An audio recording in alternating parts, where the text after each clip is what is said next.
बहुत से लोगों को लगता है कि मोगली किसी की मनगढ़ंत कहानी का पात्र है, एक लड़का जिसे जंगल में भेड़ियों का एक दल पालता है। आपको जानकर हैरानी हुई कि भारत में असली मोगली की पहचान 1867 में हुई थी। शिकार पर निकले कुछ शिकारियों को जंगल में एक बेहद अजीब तस्वीर दिखी। उन्होंने देखा कि एक भेड़िए के झुंड के आगे एक बच्चा तेजी से दौड़ रहा है। वह दौड़ने में अपने हाथों और पैरों का इस्तेमाल कर रहा है। किसी को नहीं पता था यह बच्चा जंगल में कैसे आया, लेकिन उसे देखकर लग रहा था कि उसे भेड़ियों ने ही पाला पोसा है। जंगल में गए शिकारियों ने उसे अगवा करने की सोची ताकि उसे मनुष्यों के बीच ले जा सके। शिकारियों ने उसका पीछा किया। वह जंगली बच्चा एक भेड़िए के साथ किसी गुफा में जाकर छिप गया। शिकारियों ने भेड़िए को मारकर बच्चे को अगवा कर लिया। एक मीडिया रिपोर्ट के अनुसार उस बच्चे को आगरा के एक अनाथालय में रखा गया। उसे साफ सुथरा किया गया और उसका नाम दीना सनीचर रखा गया। दीना को उस नई जिंदगी को अपनाने में बड़ी दिक्कतों का सामना करना पड़ा। दीना सनीचर की कहानी एक लेखक को पसंद आ गई। फिर मोगली के किरदार ने बड़े पर्दे पर जन्म लिया। लेकिन क्या आप जानते हैं, आज करीब 153 साल बाद पूर्वी अफ्रीका के रवांडा में एक असली मोगली रहता है। अफ्रीकी जंगल में रहने वाला यह इंसान रोजाना 20 मील की दूरी तय करता है ताकि वो खुद को सुरक्षित रख सके।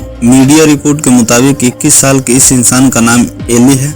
वह माइक्रोसेफली डिसऑर्डर नामक बीमारी से ग्रसित है। इस डिसऑर्डर में इंसान का सिर आम लोगों की तुलना में छोटा या बड़ा हो जाता है। चूंकि एली आम लोगों की तरह नहीं दिखता और हम इंसानों को हमेशा से भेदभाव करने की आदत है। हम चाहते हैं कि हर कोई हमारी ही तरह हो। हमसे थोड़ा सा अलग हुआ तो हम उसे हजम नहीं कर पाते। डिसऑर्डर एली को बचपन से ही है। इसके कारण वह औरों से अलग लगते हैं। लोगों को भेदभाव के कारण एली अपना ज्यादा से ज्यादा समय जंगल में बिताते हैं, इसलिए लोग उसे रियल लाइफ मोगली भी कहकर बुलाने लगे हैं। एली ने जंगल में रहकर वहाँ के तौर तरीके सीख लिए हैं। वह बिना थके 20 से 30 किलोमीटर पैदल चल सकता है। छलांग लगाकर पेड़ों पर चलना तो उसके बाएं हाथ का खेल है। मिली जानकारी के मुताबिक एली अपनी माँ के लिए बहुत खास है। दरअसल एली के पैदा होने से पहले उनकी माँ अपने 5 बच्चों को खो चुकी है। एली की माँ के अनुसार उनका बच्चा दूसरों की तरह नहीं है, इस कारण लोग उसे परेशान करते हैं। बच्चे परेशान करते थे, इसलिए वो स्कूल तक नहीं जा सका। अब वो जंगल में रहने के लिए मजबूर है। एली की कहानी जानने के बाद लोग उसकी मदद के लिए आगे आए हैं। जैसे ही एली की कहानी दुनिया के सामने आई तो लोगों ने क्राउड फंडिंग के जरिए उनके लिए फंड जुटाने की कोशिश की। बता दें कि एली की माँ सिंगल मदर है, वही उसका ध्यान रखती है। लेकिन आसपास के लोगों से अपने सिर के बारे में उल जुलूल बातें सुनकर वो परेशान हो जाता है। ज्यादा समय वो जंगल में इसी कारण रहता है। माँ के पास कोई नौकरी भी नहीं है। कहते हैं कि मानवता कभी मर नहीं सकती। जब जरूरत हद से ज्यादा बढ़ जाए तो कुदरत भी आपकी मदद करता है। दिसंबर की शुरुआत तक की बात करें तो एली को